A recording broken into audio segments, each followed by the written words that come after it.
পেরুর দুর্গম আমাজন অরণ্যের প্রত্যন্ত অঞ্চলে মাস্কো পিরো নামে নতুন এক ক্ষুদ্র নৃতাত্ত্বিক গোষ্ঠীর বিরল ছবি প্রকাশ করেছে মানবাধিকার সংস্থা সার্ভাইভাল ইন্টারন্যাশনাল।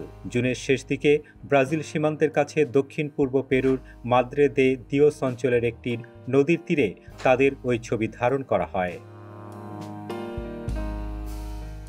গত মঙ্গলবার স্থানীয় আদিবাসী অধিকার গোষ্ঠী ফেমাদাদ জানিয়েছে, পৃথিবীর সঙ্গে যোগাযোগবিহীন এই নৃগোষ্ঠীকে খাদ্যের সন্ধানে সাম্প্রতিক সপ্তাহগুলোতে রেইন ফরেস্ট থেকে আরও ঘন ঘন বেরিয়ে আসতে দেখা গেছে। মূলত বনে কাঠ সংগ্রহকারী কোম্পানিগুলোর ক্রমবর্ধমান উপস্থিতি তাদের বেরিয়ে আসতে বাধ্য করেছে। সার্ভাইভাল ইন্টারন্যাশনালের ডিরেক্টর ক্যারোলিন পিয়ার্স জানিয়েছেন, শ্রমিকরা যেখানে কাঠ কাটতে যাচ্ছে সেখান থেকে কয়েক কিলোমিটার দূরে বিচ্ছিন্ন মাস্কো পিও আদিবাসীরা বিচ্ছিন্নভাবে বাস করে।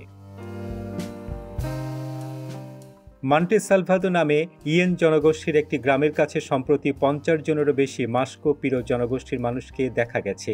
আদিবাসীদের অধিকার রক্ষায় কাজ করা এনজিওটি জানায়, পুয়ের্তো নুয়েভো গ্রামে 17 জনের আরেকটি দলকে দেখা গেছে। মাদ্রে দে দিওসের দুটি প্রাকৃতিক সংরক্ষিত এলাকার মধ্যে অবস্থিত একটি অঞ্চলে বসবাসকারী মাস্কো পিরো খুব কমই বন থেকে বের হয়। ইন বা অন্য কোনো গোষ্ঠীর সঙ্গে তারা খুব বেশি যোগাযোগ করে না।